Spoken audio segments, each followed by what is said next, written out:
Gold trusted gold buyers మీరు తాకట్టు పెట్టిన బంగారాన్ని విడిపించి ఈ రోజు ఉన్న మార్కెట్ ధరకు కొనబడను. Welcome to iDream Media. So జనరల్గా కాలిపిక్కలు పట్టేయడం, లెగ్ క్రాంప్స్ చాలా మందిని ఇబ్బంది పెడుతూ ఉంటుంది ఈ ప్రాబ్లము. అయితే నిద్రలో కాలిపిక్కలు పట్టేయడం అనేది ఎక్కువగా చూస్తూ ఉంటాము. ఎందుకు అసలు ఈ ప్రాబ్లం అనేది వస్తుంది? సో రాకుండా జాగ్రత్తలు ఏం తీసుకోవాలి, ట్రీట్మెంట్స్ అంటే ఏమున్నాయి, వివరాలు తెలుసుకుందాం. మనతో పాటు ప్రముఖ న్యూరో ఫిజిషియన్ డాక్టర్ సుమతి గారు ఉన్నారు. మ్యామ్ నమస్తే అండి. నమస్తే. మ్యామ్, జనరల్గా లెగ్ క్రాంప్స్, నిద్రలో కాలిపిక్కలు పట్టేయడం ఈ ప్రాబ్లం అనేది ఒక మనిషి జీవితంలో ఒక్కసారైనా ఫేస్ చేస్తారు అని చెప్తారు. కరెక్ట్. ఎందుకు మ్యామ్ అసలు ఈ ప్రాబ్లం అనేది వస్తుంది? దీనికి చాలా కారణాలు ఉంటాయి. మనం మోస్ట్ కామన్గా చూసే కారణాలు వచ్చి డీహైడ్రేషన్, అంటే వాటర్ సరిగ్గా తీసుకోకపోవడం, మన బాడీలో కొన్ని రకాల లవణాలు తక్కువగా ఉండడం, పొటాషియం కానీ, మెగ్నీషియం కానీ, కాల్షియం కానీ ఇలాంటి లవణాలు తక్కువగా ఉండడం, తర్వాత సివియర్గా ఎగ్జాస్టింగ్గా ఎక్సర్సైజ్ చేసి దాన్ని సరిగా తర్వాత స్ట్రెచ్చింగ్ చేయకపోవడం, లేకపోతే దానికి తర్వాత సరిగా హైడ్రేట్ అవ్వకపోవడం, ఇలాంటివి మనం కొన్ని కామన్గా చూస్తూ ఉంటాం. ఇవి కాకుండా మెజారిటీ వాళ్ళలో ఈ కారణాలే ఉంటాయి. ఇవి కాకుండా కొన్ని రకాల సీరియస్ న్యూరలాజికల్ డిజార్డర్స్, నరాలకు సంబంధించిన వ్యాధుల్లో కూడా మనం కొన్నిసార్లు మజిల్ క్రాంప్స్ అనేవి చూస్తాం. ఓకే. సో అంటే నిద్రలో కాలిపిక్కలు పట్టేయడం అంటే అది ఓన్లీ మజిల్కి సంబంధించిందేనా లేకపోతే న్యూరో ఇష్యూనా?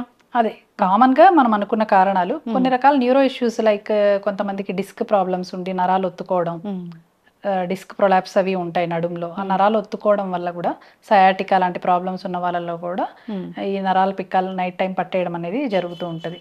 ఇవి కాకుండా మోటార్ న్యూరాన్ డిజార్డర్స్ అని కొన్ని రకాల జబ్బులు, మస్క్యులర్ డిస్ట్రోఫీస్ అని కొన్ని రకాల, ఇవి నరాల సంబంధించిన వ్యాధులు అనమాట. వీటిల్లో కూడా మనం మజిల్ క్రాంప్స్ అనేవి చూస్తూ ఉంటాం. కానీ ఇవి అంత కామన్ కాదు. ఎప్పుడైనా మజిల్ క్రాంప్స్ వచ్చాయి అంటే నిద్రలో కాలిపిక్కలు పట్టేసాయి అన్నప్పుడు అంటే అప్పుడు వెంటనే అసలు ఏం చేయాలి? స్ట్రెచ్ చేయాలి దాన్ని. మజిల్ ఏమవుతుంది అప్పుడు మజిల్ క్రాంప్స్ వచ్చినప్పుడు అది ఫుల్ కాంట్రాక్షన్లోకి వెళ్ళిపోయి సివియర్ పెయిన్ వస్తుంది అనమాట. దాన్ని అప్పుడు ఈ కాంట్రాక్షన్ పొజిషన్లోకి కాకుండా స్ట్రెచ్ చేసే పొజిషన్లోకి చేసినప్పుడు, సపోజ్ మన కాళ్ళ ఇక్కడ పిక్కలు పట్టేసాయి అనుకోండి, పాదం ఇలా పైకి చేయాలి. పాదం ఇలా పైకి చేయడం వల్ల వెంటనే ఈ పట్టు అనేది వదిలేసి మనకు వెంటనే రిలీఫ్ అనేది వస్తుంది అనమాట. ఈ మధ్య ఒక వీడియో చూసాను మ్యామ్, దాంట్లో అసలు అది మజిల్ అనేది ఇలా వెళ్ళడము అనేది కనిపిస్తూ ఉంది అంత క్లియర్ గా. అట్లా ఉంటుందా? అంత సీరియస్ గా ఉంటుందా? చాలా టైట్ గా పట్టేస్తుందిగా మజిల్. మనం కూడా ఎక్స్పీరియన్స్ చేస్తుంటాం. బాగా పెయిన్ఫుల్ గా ఉంటుంది అది. అంత గట్టిగా పట్టేసినప్పుడు అందులో నరాలన్నీ క్రష్ అయినట్టుగా అయిపోయి మనకు ఆ పెయిన్ ఎండింగ్స్ అన్ని చాలా స్టిమ్యులేట్ అయిపోయి చాలా పెయిన్ అనేది వస్తుంది అనమాట. ఓకే. అయితే తరచుగా వస్తూ ఉంటే మాత్రం ఫస్ట్ మనం చెక్ లిస్ట్ లాగా చూసుకోవాలి, మనం కరెక్ట్గా వాటర్ తాగుతున్నామా లేదా, కొంచెం మంచి ఫుడ్, పొటాషియం, మెగ్నీషియం, కాల్షియం ఉన్నవి రిచ్ ఉన్న ఫుడ్స్ తీసుకోవాలి. లైక్ బనానాస్ కానీ, నట్స్ కానీ, వీటన్నిటిలో పొటాషియం, మెగ్నీషియం అనేవి బాగా విరివిగా దొరుకుతాయి అన్నమాట. ఆకుకూరలు ఇలాంటివన్నీ కరెక్ట్గా తీసుకుంటున్నామా లేదా, మనం ఏమైనా ఎక్సర్సైజ్ చేస్తే దాని తర్వాత స్ట్రెచెస్ చేస్తున్నామా లేదా, ఇవన్నీ చూసుకోవాలి.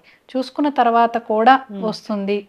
దాంతోపాటు ఇంకా వేరే లక్షణాలు కూడా, లైక్ ఏమైనా తిమ్మిరి వస్తుందా ఆ ఏరియాలో, లేకపోతే ఆ భాగం ఏమైనా వీక్గా ఉందా, లేకపోతే ఆ భాగం ఏమైనా సన్నబడిపోతుందా, లేకపోతే ఆ భాగం ఏమైనా ఇంకా పెద్దగా బల్జ్ అవుతుందా, ఇలాంటి లక్షణాలు ఏమైనా ఉన్నాయా అనేది ఒకసారి చూసుకొని ఉంటే మాత్రం తప్పకుండా నరాల డాక్టర్ని కలవాలి. ఓకే. కలిసి కొన్ని దానికి కావాల్సిన టెస్ట్లు అనేవి డాక్టర్ గారు చూసిన తర్వాత చెప్తారు. ఇప్పుడు ఈ డెఫిషియన్సీస్ అని చెప్తున్నారు కదా, పొటాషియం, మెగ్నీషియం డెఫిషియన్, అది ఎలాంటి ఫుడ్స్ తీసుకుంటే మనకి వస్తాయి సఫిషియెంట్గా? దానికి సప్లిమెంట్స్ తీసుకోవాలా? సప్లిమెంట్స్ అనేది ఒక ఆప్షన్, కానీ దానికంటే ముందు మనం ఫుడ్లో చేసుకోవడం అనేది more natural and sustainable option. So మనం మంచిగా ఫ్రూట్స్ అండ్ వెజిటబుల్స్ కరెక్ట్గా తీసుకోవడం కానీ, మన నట్స్ ఏవైతే ఆల్మండ్స్ కానీ, క్యాష్యూస్, పిస్తా ఇలాంటి నట్స్లో కూడా మనకి ఈ పొటాషియం, మెగ్నీషియం అనేవి మనకు బాగా పుష్కలంగా దొరుకుతాయి అన్నమాట. వీటిని డైలీ తీసుకోవడం ద్వారా మనం చాలా వరకు ఈ డెఫిషియన్సీస్ అనేవి అరికట్టవచ్చు. ఇది న్యూరో ఇష్యూ అయితే ట్రీట్మెంట్ అనేది ఎలా ఉంటుంది? న్యూరో ఇష్యూ అయితే it depends on the disease. మనం ఫస్ట్ వ్యాధి నిర్ధారణ అనేది చెయ్యాలి. నర్వ్ కండక్షన్ స్టడీస్ కానీ, లేకపోతే సయాటికా లాగా ఉంటే ఎంఆర్ఐ స్కానింగ్ కానీ స్పైన్కి చేసిన తర్వాత అది ఏంటి అనేది డయాగ్నోస్ చేసిన తర్వాత దాన్ని బట్టి మనం ట్రీట్మెంట్ అనేది ఇస్తామన్నమాట. ఇంకో కొన్ని కండిషన్స్లో డీజనరేటివ్ కండిషన్స్ అనేది ఉంటాయన్నమాట. వాటికి కొన్నిసార్లు ట్రీట్మెంట్ అనేది క్యూర్ చేసే ట్రీట్మెంట్ లేకపోవచ్చు. సిమ్టమాటిక్ ట్రీట్మెంట్ మాత్రమే ఇవ్వగలిగే జబ్బులు కూడా కొన్ని ఉంటాయన్నమాట. అది ఏంటి అనేది వ్యాధి నిర్ధారణ జరిగిన తర్వాత మాత్రమే మనం చెప్పగలుగుతాం. మ్యామ్ అయితే సయాటికా అని చెప్తూ ఉంటారు కదా, సయాటికా వచ్చిందంటే ఇది తగ్గదు, నార్మల్గా దాన్ని మెయింటైన్ చేస్తూ పోవడమే అని అంటూ ఉంటారు, వాస్తవమేనా? అది పూర్తిగా వాస్తవం కాదు. సయాటికా అనేది వచ్చిన తర్వాత దాని సివియారిటీ ఎంత ఉందనేది మనం ఎంఆర్ఐ స్కాన్లో చూస్తాం. దాని సివియారిటీని బట్టి మెడికల్ మేనేజ్మెంటా లేకపోతే ఏమైనా సర్జికల్ అవసరమా అనేది చూస్తాం అనమాట. Most of the times medical మేనేజ్మెంట్తోనే తగ్గిపోతుంది, medicines and physiotherapy. Majority 2 to 3 monthsలో చాలా మందికి తగ్గిపోతుంది. అలా కాకుండా మైనర్ పర్సెంట్, మేబీ ఒక 5% మెంబర్స్కి సర్జరీ వరకు వెళ్ళే అవకాశం అనేది ఉంటుందన్నమాట. తగ్గిపోయిన తర్వాత మనం ఫిజియోథెరపీ కంటిన్యూ చేయాలి. ఓకే, గుడ్ లైఫ్ స్టైల్ అనేది లీడ్ చేయాలి. అప్పుడు మనం రికరెన్సెస్ రాకుండా ప్రివెంట్ చేయొచ్చు. అంటే కొంచెం టెండెన్సీ ఉంటుంది రికరెన్స్కి, ఒకసారి వచ్చిన వాళ్ళకి మళ్ళీ రావడం అనేది. బట్ దాన్ని మనం ఎంతవరకు బెటర్గా కంట్రోల్ చేసుకుంటున్నాం అనే దాన్ని బట్టే అది ఉంటుందన్నమాట. సో రాకుండా ఉండాలి అంటే ఖచ్చితంగా ఆ స్ట్రెంథనింగ్ ఎక్సర్సైజెస్ ఏవైతే అవి చెయ్యాలి. సయాటిక దేని వల్ల వస్తుంది? మనకు లంబార్ స్పైన్లో ఉన్న నర్వ్స్ కంప్రెస్ అయినప్పుడు వస్తుంది. సో ఆ లంబార్ స్పైన్ స్ట్రెంథనింగ్కి మనకు కొన్ని ఎక్సర్సైజెస్ ఉంటాయి, అవి రెగ్యులర్గా చేసుకుంటూ ఉంటే most of the times recurrence అనేది ప్రివెంట్ చేయొచ్చు. ఓకే మ్యామ్, అయితే నరాల బలహీనత రాకూడదు, నరాలు ఎప్పుడు స్ట్రెంగ్తన్గా ఉండాలి అంటే ఏం చేయాలి అసలు? జనరల్ జాగ్రత్తలు అంటే ఏ పార్ట్ ఆఫ్ ద బాడీ అయినా సరే హెల్తీగా ఉండాలంటే జనరల్ ప్రిన్సిపల్స్ మనకి ప్రాపర్గా ఎక్సర్సైజ్ చేయడం, వెయిట్ మెయింటైన్ చేయడం, రైట్ డైట్ తీసుకోవడం, ఒబెసిటీ రాకుండా చూసుకోవడం, ముఖ్యంగా ఇంకా నరాలకు సంబంధించిన అంటే బీపీ, షుగరు, కొలెస్ట్రాల్ ఇవన్నీ కంట్రోల్లో ఉంచుకోవాలి. ఉంచుకున్నట్లయితే మనం చాలా వరకు నరాల జబ్బులను కూడా మనం కంట్రోల్ చేయొచ్చు. మ్యామ్, జనరల్గా ఇప్పుడు అన్ని రకాల హెల్త్ చెకప్స్ చేయించుకుంటాం ఒక 40 years తర్వాత. అయితే నా బ్రెయిన్ బాగుందా లేదా, సరిగా పనిచేస్తుందా లేదా అనే దానికి కూడా ఒక చెకప్ అవసరం ఉంటుందా? తప్పకుండా అవసరం ఉంటుందండి. ఇప్పుడు హార్ట్ అటాక్ ఎలాగైతే బ్లడ్ వెజల్స్లో బ్లాక్ వల్ల హార్ట్ అటాక్ వస్తుందో, స్ట్రోక్ కూడా మన బ్రెయిన్లో ఉన్న బ్లడ్ వెజల్స్ బ్లాక్ అవడం వల్ల వస్తుంది. సో మన బ్రెయిన్కి సప్లై చేసే బ్లడ్ వెజల్ స్టేటస్ ఎలా ఉంది అనేది చెక్ చేసుకోవాలి. అండ్ రిస్క్ ఫ్యాక్టర్స్ని కూడా మనం చూసుకోవాలి. Like stroke risk factors BP, sugar, cholesterol ఇవన్నీ చెక్ చేసుకోవాలి. Thyroid, B12 levels, vitamin D levels, ఇవన్నీ కూడా మన బ్రెయిన్ ఫంక్షన్ ఆప్టిమల్గా ఉండడానికి ఉపయోగపడతాయి అన్నమాట. అది కాకుండా మన బ్రెయిన్కి సప్లై చేసే బ్లడ్ వెజల్స్ మన నెక్ ద్వారా పైకి వెళ్తాయి అన్నమాట. సో ఆ నెక్లో మనం ఒక స్కాన్ చేయడం ద్వారా కెరోటిడ్ డాప్లర్ అంటారు. ఆ నెక్ వెజల్ స్టేటస్ ఎలా ఉంది, వాటిలో ఏమైనా బ్లాక్స్ ఉన్నాయా, ఆ బ్లాక్స్కి ఏమైనా ట్రీట్మెంట్ అవసరమా అనేది మనం చెక్ చేసి తెలుసుకోవచ్చు. సో ఆ విధంగా మనం ప్రైమరీ ప్రివెన్షన్ కూడా చేయొచ్చు అనమాట. ఓకే, మనం ముందుగానే తెలుసుకోవచ్చు స్ట్రోక్ వస్తుందో రాదో ఇక్కడ చెక్ చేయించుకోవడం ద్వారా. డాప్లర్ టెస్ట్ అంటే ఖచ్చితంగా వస్తుందా రాదా అనేది అంత 100% చెప్పకపోయినా రిస్క్ ఫ్యాక్టర్ కంట్రోల్లో ఏమైనా బ్లాక్స్ ఉన్నాయా అనేది చెక్ చేసుకోవడం ద్వారా మనం కొంతవరకు దాన్ని జాగ్రత్తలు తీసుకొని ప్రివెంట్ చేసుకునే అవకాశం అనేది ఉంటుంది. చక్కటి ఇన్ఫర్మేషన్ మ్యామ్. స్ట్రోక్స్ ఈ మధ్య బాగా వస్తూ ఉన్నాయని చెప్తున్నారు. బీపీలు చెక్ చేయించుకోకపోవడము, సరైన టైంలో మందులు వాడకపోవడం, వీటి వల్ల కూడా వస్తున్నాయి. స్ట్రెస్ ఇలాంటి వాటి వల్ల. సో ఒకసారి డాక్టర్ని సంప్రదిస్తే అసలు మనకి ఎలాంటి ఉన్నాయి లేదు అనేది తెలుస్తుంది. ఖచ్చితమైన ఇన్ఫర్మేషన్ వస్తుంది కాబట్టి భయం లేకుండా ఉండొచ్చు, స్ట్రెస్ లేకుండా ఉండాలి. మీరు అన్నట్లు హెల్దీ లైఫ్ స్టైల్ మెయింటైన్ చేయాలి. ఈ క్రాంప్స్ ఒకసారి వచ్చిపోయాయి అంటే ఏం ప్రాబ్లం లేదు, కానీ తరచుగా వస్తున్నాయంటే డాక్టర్ని సంప్రదించాలి. దాంతోపాటు తిమ్మిరి కానీ, వీక్నెస్ కానీ, ఆ భాగం సన్నబడిపోవడం కానీ, ఇలాంటి అసోసియేటెడ్ లక్షణాలు ఇంకా దాంతోపాటు కలిపి ఇవి కూడా ఉన్నప్పుడు కూడా డాక్టర్ని తప్పకుండా సంప్రదించాలి. స్ట్రోక్ గురించి కొన్ని విషయాలు తెలుసుకుందాం. ప్రపంచంలో ఎక్కడో ఒక చోట ప్రతి 40 సెకండ్లకు ఒకసారి స్ట్రోక్ వల్ల ఎవరో ఒకరు డిజబిలిటీకి గురవడం కానీ లేదా చనిపోవడం కానీ జరుగుతుంది. అంటే స్ట్రోక్ అనేది అంత common cause of morbidity and mortality. So ఈరోజు మనం స్ట్రోక్ గురించి కొన్ని ముఖ్యమైన విషయాలు తెలుసుకుందాం. అసలు స్ట్రోక్ అంటే ఏంటి, అందులో ఎలాంటి లక్షణాలు ఉంటాయి, దానికి గల కారణాలు ఏంటి, దానికి ఎలాంటి ట్రీట్మెంట్ ఆప్షన్స్ ఉన్నాయి, దాన్ని ఎలా ప్రివెంట్ చేయాలి, ఈ విషయాల గురించి మనం ఈరోజు తెలుసుకుందాం. స్ట్రోక్ అంటే ఏంటి ఫస్ట్ మనం తెలుసుకుందాం. స్ట్రోక్ అంటే ఒక పార్ట్ ఆఫ్ ద బ్రెయిన్కి బ్లడ్ సర్క్యులేషన్ ఆగిపోవడాన్ని స్ట్రోక్ అంటారు. లేకపోతే ఒక పార్ట్ ఆఫ్ ద బ్రెయిన్లో బ్లడ్ వెజల్ రప్చర్ అవ్వడం వల్ల అందులో బ్రెయిన్లోకి బ్లీడ్ అయినప్పుడు దాన్ని కూడా స్ట్రోక్ అని అంటాం అనమాట. 2 రకాల స్ట్రోక్స్ అనేవి ఉంటాయి మనకి. ఒకటి ఇష్కెమిక్ స్ట్రోక్ అంటారు, రెండవది హెమరేజిక్ స్ట్రోక్. ఇష్కెమిక్ స్ట్రోక్ అంటే ఒక పార్ట్ ఆఫ్ ద బ్రెయిన్కి సప్లై చేసే బ్లడ్ వెజల్లో క్లాట్ ఏర్పడినప్పుడు ఆ పార్ట్కి బ్లడ్ సప్లై అనేది ఆగిపోతుంది. దానివల్ల ఏమవుతుందంటే ఆ ఏరియా ఆఫ్ ద బ్రెయిన్ పనిచేయడం మానేస్తుంది. దానివల్ల ఏ ఏరియా ఆఫ్ ద బ్రెయిన్ అయితే ఎఫెక్ట్ అయిందో దానికి సంబంధించిన ఫంక్షన్ అనేది ఎఫెక్ట్ అవుతుంది. దాన్ని ఇష్కెమిక్ స్ట్రోక్ అని అంటారు. హెమరేజిక్ స్ట్రోక్ కంటే ఒక బ్లడ్ వెజల్లో ప్రెషర్ ఎక్కువ అయినప్పుడు అది రప్చర్ అయిపోయి బ్లీడింగ్ అవుతుంది. ఆ బ్లీడ్ కాజ్ చేసే ప్రెషర్ వల్ల ఆ పేషెంట్కి సేమ్ సిమ్టమ్స్ అనేవి వస్తాయి. దాన్ని హెమరేజిక్ స్ట్రోక్ అని అంటాము. ఎలాంటి లక్షణాలు ఉంటాయి మనకి స్ట్రోక్ వచ్చినప్పుడు అంటే, ఒక నిమోనిక్ మనం గుర్తుంచుకోవాలి. ఫాస్ట్ అంటారు అనమాట, FAST. ఎఫ్ అంటే ఫేషియల్ డ్రూపింగ్, అంటే మూతి వంకర పోవడం. ఏ అంటే ఆర్మ్ ఆర్ లెగ్ వీక్నెస్, కాలు లేదా చెయ్యి పడిపోవడం. ఎస్ అంటే స్పీచ్ డిస్టర్బెన్స్ అనమాట, మాట పడిపోవడం.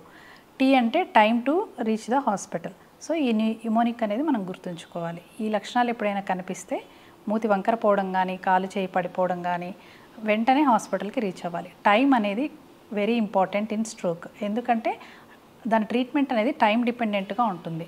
1 అవర్ లోపల వస్తే ఒక రకమైన ట్రీట్మెంట్, 4 అవర్స్ లోపల వస్తే ఒక ట్రీట్మెంట్, 6 అవర్స్ లోపల వస్తే ఒక ట్రీట్మెంట్.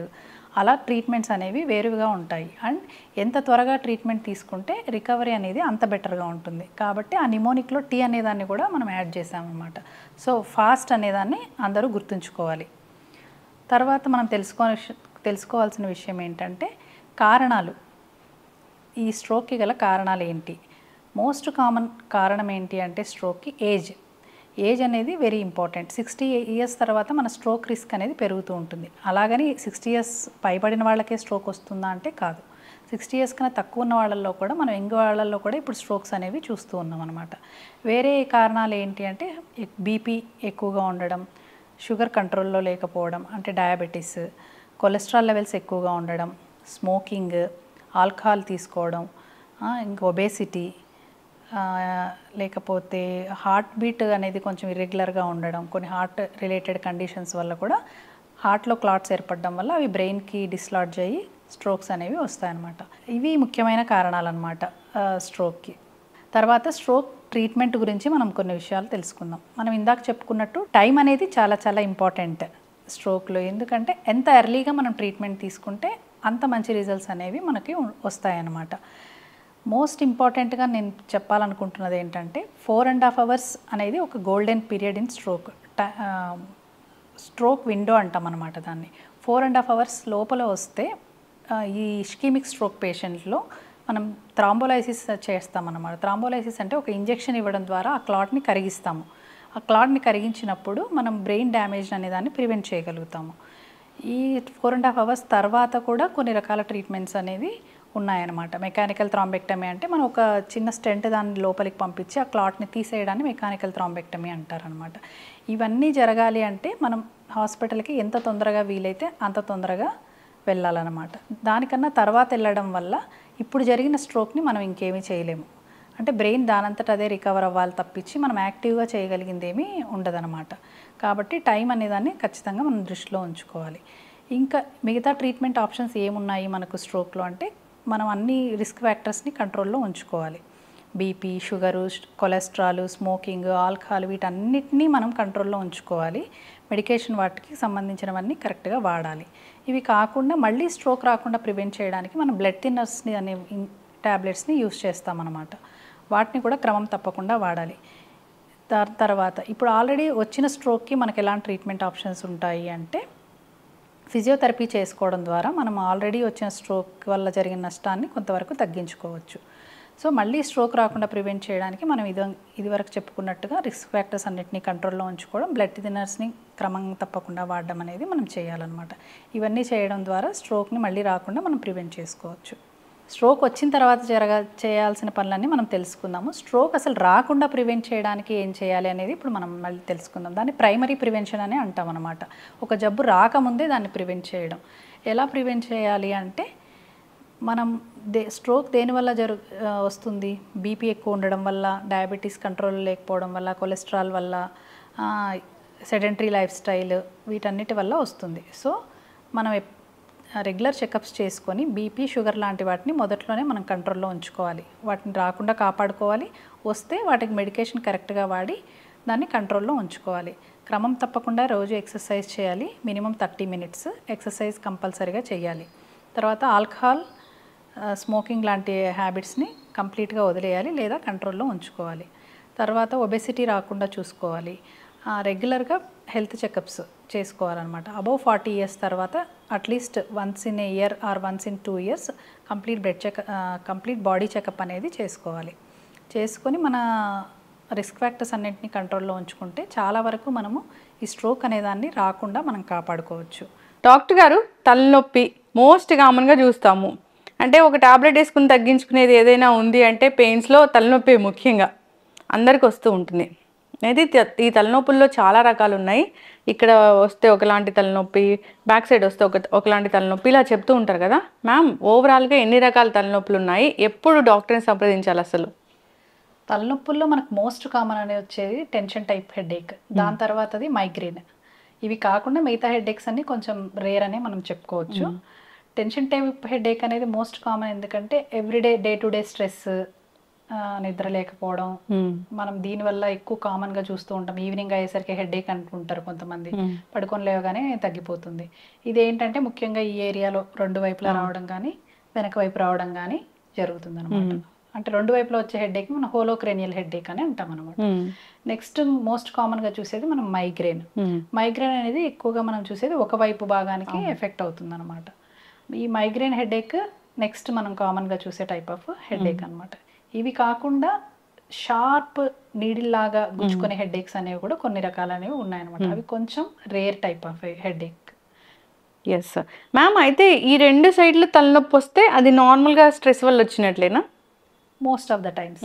అంటే కానీ మైగ్రేన్ కూడా కొన్నిసార్లు ఒకవైపు స్టార్ట్ అయ్యి రెండో వైపుకు మొత్తం హోలోక్రేనియల్ అయ్యే ఛాన్స్ ఉందన్నమాట. కానీ అట్లీస్ట్ స్టార్టింగ్ స్టేజ్ లో అయినా కూడా ఒకవైపు ఉంది హెడేక్ అంటే అది ఎక్కువ సార్లు మనం మైగ్రేన్ కింద తీసుకోవాలి. అండ్ ఆ హెడేక్ లక్షణాన్ని బట్టి కూడా కొంచెం లాగినట్టుగా ఉంది అంటే అది కొంచెం టెన్షన్ టైప్ హెడేక్. కొంచెం పంచ్ చేసినట్టుగా ఇట్లా వచ్చిపోతూ ఉంది అంటే దాని తర్వాత పల్సటైల్ నేచర్ ఉంది అనుకుంటే అప్పుడు దాన్ని మైగ్రేన్ హెడేక్ కింద మనం కన్సిడర్ చేస్తాం అనమాట. అసలు మైగ్రేన్ హెడేక్ నార్మల్గా వస్తే తగ్గదు అని చెప్తూ ఉంటారు. అది వస్తూనే ఉంటుంది. వచ్చినప్పుడు ఏదైనా ఒక పెయిన్ కిల్లర్ వేసుకోవాలి, ఇలా టిప్స్ పాటించాలి, అంతే కానీ దీనికి వైద్యమే లేదన్నట్లుగా చెప్తూ ఉంటారు. అవునా డాక్టర్ గారు? కాదండి, మైగ్రేన్ అనేది ఇట్స్ నాట్ జస్ట్ హెడేక్, ఇది ఒక న్యూరలాజికల్ డిజార్డర్ అని చెప్పుకోవచ్చు అనమాట.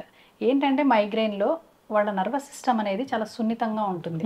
అంటే సరౌండింగ్ లో ఉన్న స్టిమ్యులస్ ని ఎక్కువగా సెన్స్ చేస్తూ ఉంటది. మనకి సెన్స్ ఆర్గాన్స్ ఏముంటాయి? Eyes. So bright light will trigger their headache. Okay. So ఇంకొక సెన్స్ ఆర్గాన్ ఏంటి? Hearing. Loud sounds can trigger their headache. ఇంకొకటి ఏంటి? స్మెల్లింగ్.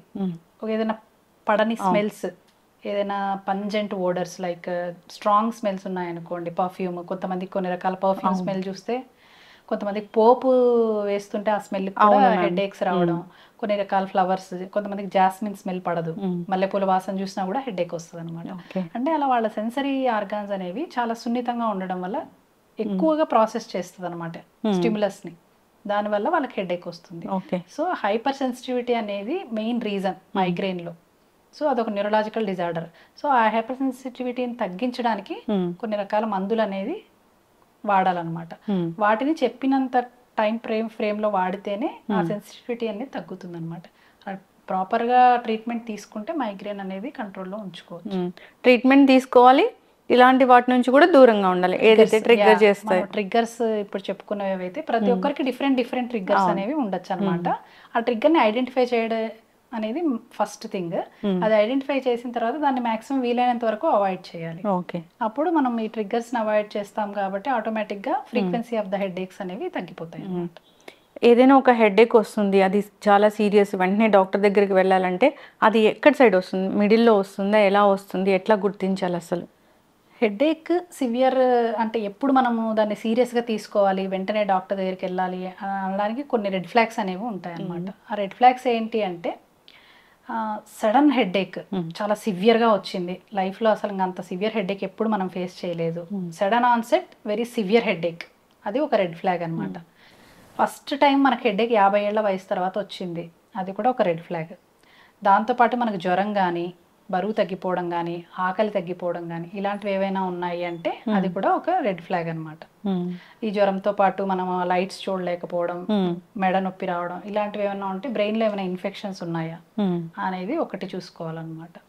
ఇలాంటివి కొన్ని రెడ్ ఫ్లాగ్స్ అనేవి ఉంటాయి. బ్లరీ విజన్ ఉంటే కూడా అది blurry vision, yes what you said is right. Visual disturbances ఏదన్నా ఉంది, కనిపించట్లేదు సరిగ్గా, వామిటింగ్స్ అవుతున్నాయి అన్కంట్రోల్డ్ గా, అలా ఉన్నప్పుడు కూడా అది ఒక రెడ్ ఫ్లాగ్. ఓకే, అప్పుడు వెంటనే మనం డాక్టర్ దగ్గరికి వెళ్ళి స్కానింగ్ అనేది చేసుకోవాలి తప్పకుండా. Yes ma'am. జనరల్గా కూడా ఇంట్లో వాళ్ళు కూడా చెప్తూ ఉంటారు, అంటే హెడేక్ వచ్చినప్పుడు వామిటింగ్ అవ్వకూడదు సీరియస్ అని. అంటే అది దేని వల్ల అలా వస్తుంది? బ్రెయిన్లో ట్యూమర్ అలాంటి వాటి వల్లేనా, ఇంకా ఏదైనా కారణాల వల్ల వస్తుందా? కొన్నిసార్లు మైగ్రేన్ లో కూడా వామిటింగ్ అవుతుంది, జస్ట్ వన్ వామిటింగ్ తోటి తగ్గిపోతుంది. అలా ఉన్నప్పుడు ఓకే, అంటే ఒకవైపు హెడేక్ రావడము, ట్రిగ్గర్స్ ఉండడము, దాని తర్వాత వామిటింగ్ అవ్వడం, ఇలాంటి లక్షణాలు ఉన్నప్పుడు అది మైగ్రేన్, మనకు రెగ్యులర్ గా వచ్చే హెడేక్ అని అనుకోవాలి. అలా కాకుండా రికరెంట్ గా వామిటింగ్స్ అవుతున్నాయి, తగ్గట్లేదు, కంటి చూపు కూడా బ్లర్ అవుతోంది అంటే మన బ్రెయిన్ లో ప్రెషర్ రైజ్ అయిందనే దానికి ఇవన్నీ ఇండికేషన్స్. ఆ బ్రెయిన్ లో ప్రెషర్ దేని వల్ల రైజ్ అయిందనేది మన ఇమేజింగ్ ద్వారా తెలుస్తుంది. బ్రెయిన్ లో ఏమైనా బ్లీడ్ అయిందా, లేకపోతే ఏమైనా ట్యూమర్స్ ఉన్నాయా, లేకపోతే ఏమైనా ఇన్ఫెక్షన్ ఉందా, లేకపోతే ఇంకా వేరే కారణాలు. కొన్ని ఇంట్రాక్రేనియల్ హైపర్ టెన్షన్ అని ఒకటి, ఇడియోపతిక్ ఇంట్రాక్రేనియల్ హైపర్ టెన్షన్ అని ఒకటి ఉంటుంది అనమాట. అందులో మెయిన్ గా ప్రెజెంటింగ్ సిమ్టమ్ హెడేకే ఉంటుంది. హెడేక్ తో పాటు కొన్నిసార్లు ఇలా వామిటింగ్స్, చూపు తగ్గిపోవడం ఇలాంటివి ఉంటాయి అనమాట. ఇవన్నీ మనం ఇమేజింగ్ లో తెలుసుకోవచ్చు. ఇవన్నీ ఏమీ లేవు అనేది రూల్ అవుట్ చేసుకున్న తర్వాత మాత్రమే మనం ఇది టెన్షన్ హెడేకా, మైగ్రేన్ హెడేకా, లేకపోతే వేరే ఇతర ప్రైమరీ హెడేక్స్ అనేది డిసైడ్ చేసి దానికి ట్రీట్మెంట్ అనేది ఇస్తాం అనమాట. బీపీ పెరిగితే కూడా హెడేక్ అనేది చూస్తాము అని చెప్తూ ఉంటారు. అది ఎట్లా ఉంటుంది మ్యామ్ బీపీ వల్ల వచ్చే హెడేక్ అనేది? బీపీ వల్ల వచ్చే హెడేక్ అంటే కొన్నిసార్లు దాంతోపాటు కళ్ళు తిరగడం, వామిటింగ్స్ అనేవి అనేది కూడా ఉంటాయి. కానీ మరీ ఎక్కువ అయిపోయింది అనుకోండి బీపీ, కొన్నిసార్లు బ్లడ్ వెజల్స్ రప్చర్ అయ్యే అవకాశం అనేది ఉంటుంది అనమాట. That can lead to bleeding in the brain. అది స్ట్రోక్ కి కారణం అయ్యి అలా ఇంకా సివియర్ కాన్సిక్వెన్సెస్ కూడా రావచ్చు. కానీ కొంతమందిలో ఈ బ్లీడింగ్ అవ్వకుండా కూడా only brain, I mean BP పెరిగినప్పుడు మామూలు హెడేక్, దాంతోపాటు కళ్ళు తిరగడం అనేది కూడా జరగచ్చు. ఏదైనా సరే అలా ఎక్కువ సివియర్ హెడేక్ ఉన్నప్పుడు మనం బీపీ చెక్ చేయించుకోవడం, దాంతోపాటు స్కానింగ్ చేయించుకోవడం కూడా తప్పనిసరి. ఓకే, ఇప్పుడు జనరల్గా హెడేక్ వచ్చిపోతుంది అన్నప్పుడు ఒక టాబ్లెట్ వేసుకుంటే తగ్గిపోయింది అంటే పర్వాలేదు అనుకోవాలి. లేదా నా టాబ్లెట్ పవర్ ఉన్నంత వరకే ఉంటుంది, మళ్ళీ వస్తుంది అన్నప్పుడు ఖచ్చితంగా డాక్టర్ని సంప్రదించాల్సింది. ఎందుకంటే ఇప్పుడు సివియర్ హెడేక్ అనేది ఒక ఆస్పెక్ట్, అది మనం ఎమర్జెన్సీలో ట్రీట్ చేసుకోవాలి, అది ఒకటి. అవి కాకుండా ఈ టెన్షన్ హెడేక్స్, మైగ్రేన్ హెడేక్స్ ఏవైతే ఉన్నాయో ఇవి ఎక్కువ సార్లు వస్తున్నాయి, మనం ఎక్కువ సార్లు పెయిన్ కిల్లర్స్ వాడాల్సి వస్తుంది అంటే అది కూడా మంచిది కాదనమాట. ఎందుకంటే మెడికేషన్ ఓవర్ యూజ్ హెడేక్ అని ఇంకొకటి ఉంటుంది. సో మీరు మెడికేషన్ ఎక్కువ యూజ్ చేస్తూ ఉంటే ఇనిషియల్గా పని చేస్తుంది, తర్వాత కొన్ని రోజుల తర్వాత ఆ మెడికేషన్ కూడా పని చేయదన్నమాట. పని చేయకోకుండా చాలా ఎక్కువైపోతుంది హెడేక్, తర్వాత ఫ్రీక్వెన్సీ కూడా పెరిగిపోతుంది. అప్పుడు ఎప్పుడో వారానికి ఒకసారి వచ్చేది ఇప్పుడు రోజు వస్తుంది, అది మళ్ళీ పెయిన్ కిల్లర్ వేసుకున్నా కూడా తగ్గదు. సో వాటికి ఏం చేయాలి అంటే మనం మైగ్రేన్ అయినా సరే, టెన్షన్ హెడేక్ అయినా సరే కూడా నెగ్లెక్ట్ చేయకుండా దానికి ప్రివెంటివ్ ట్రీట్మెంట్స్ అనేవి ఉంటాయన్నమాట. సో మనకి ఎక్కువసార్లు పెయిన్ కిల్లర్ వేసుకునే అవసరం రాకుండా చేస్తాయి అవి.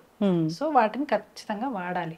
డాక్టర్ 3 నెలలో 6 నెలలో చెప్పారనుకోండి, హెడేక్ ఏంటి నేను ఇన్ని రోజులు మందులు వాడేది అనేది మనం నెగ్లెక్ట్ చేయకుండా చెప్పిన ప్రకారం వాడుకోవడం వల్ల మనం వాటిని ఫ్యూచర్లో బెటర్గా కంట్రోల్ చేసుకునే అవకాశం అనేది ఉంటుంది. అండ్ ట్రీట్మెంట్ రెస్పాన్స్ కూడా బాగుంటుంది. ఎస్, ఇప్పుడు బ్రెయిన్లో ట్యూమరు అని మాట్లాడుకున్నప్పుడు బ్రెయిన్లో ఎక్కడ ట్యూమర్ వస్తే బాగా హెడేక్ వస్తుంది? అంటే ట్యూమర్ ఎక్కడున్నా హెడేకే మనకు ప్రధానంగా కనిపిస్తుందా? ఇక్కడ అది ఉండే ఏరియాని బట్టి అనే దానికంటే సైజుని బట్టి అని చెప్పొచ్చు.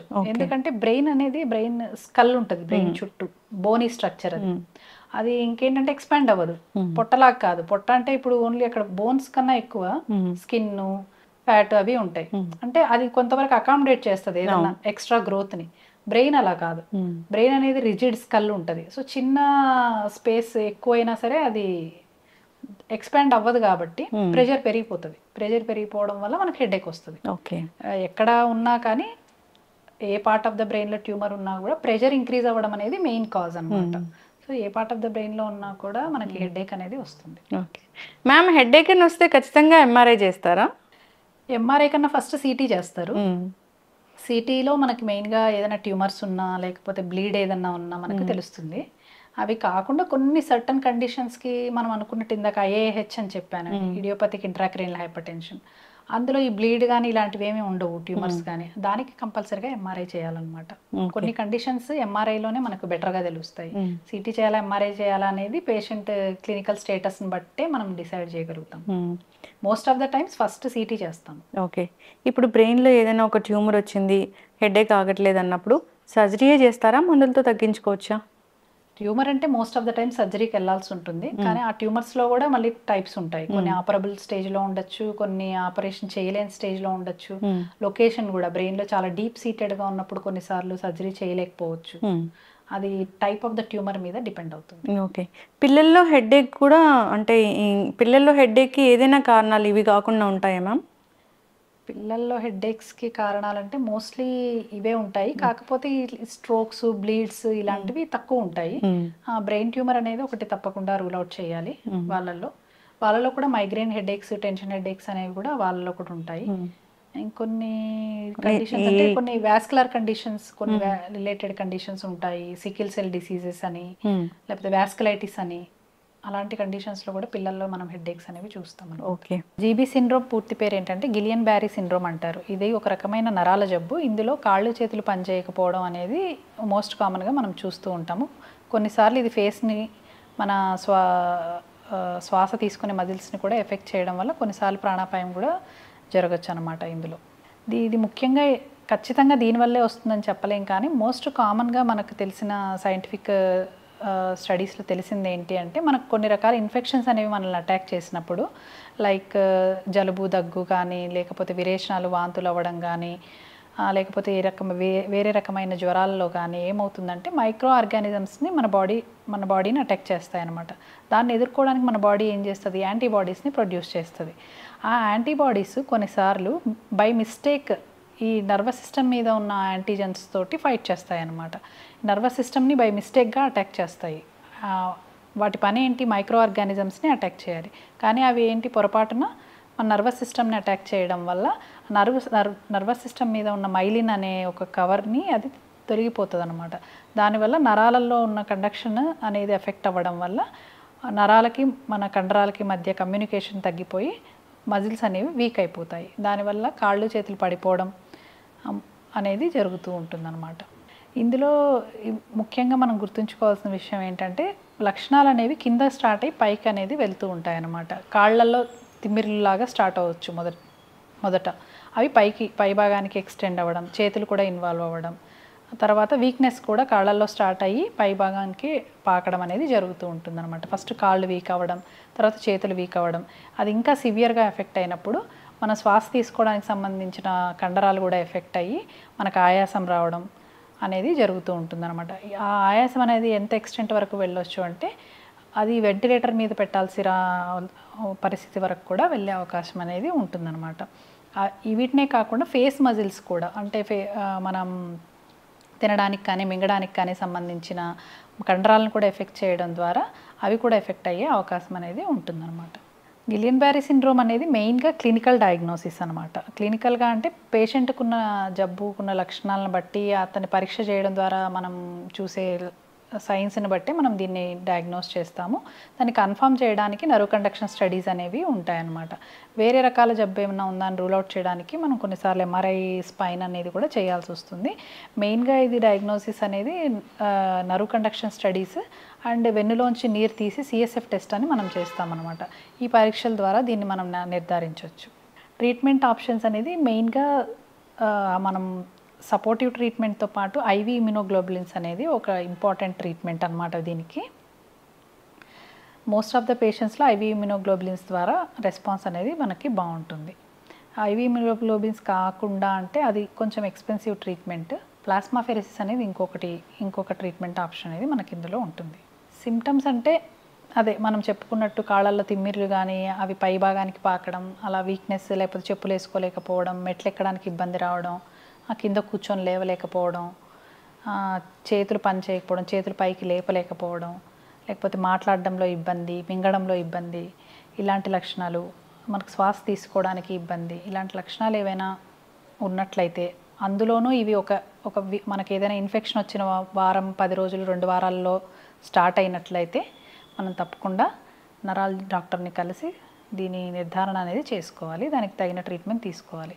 ఎందుకంటే ఇది కరెక్ట్ ట్రీట్మెంట్ ద్వారా 100కి 90 మందిని మనం సేవ్ చేయొచ్చు.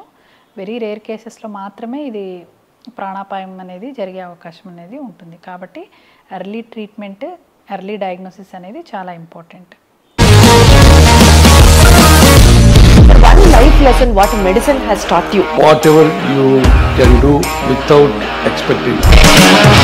బట్ ఐ రియలీ బిలీవ్ మన పాజిటివ్ యాటిట్యూడ్ ఉంటేనే మనం ఏదైనా సాధించగలం. గట్ ని మనం కరెక్ట్ గా డీల్ చేసినట్లయితే అది మనకి పాజిటివ్ హార్మోన్స్ ని రిలీజ్ చేస్తుంది. షుగర్ వచ్చిన వాళ్ళ పరిస్థితి ఏంటి? పొట్ట దగ్గర పెరిగితే దాన్ని ఆండ్రాయిడ్ అంటారు, ఆండ్రాయిడ్ ఫోన్ కదా. అసలు థాట్స్ ఎందుకు వస్తాయి? బ్రెయిన్ డెడ్ అంటే దానికి ప్రపంచం అంతా కూడా కొన్ని నిర్దిష్టమైనటువంటి లక్షణాలు. మానసికంగా ధైర్యంగా ఉంటే క్యాన్సర్ జయించవచ్చు. You are a doctor for a cause sir, అంతే. వాళ్ళకి వచ్చిన ఆదాయం కాకుండా ఫ్రీ సర్వీస్ ఎంతమందికో చేస్తుంది. And don't forget to subscribe to iDream. And for more videos, please subscribe to iDream. Please subscribe to iDream. Please subscribe iDream. And please subscribe to iDream.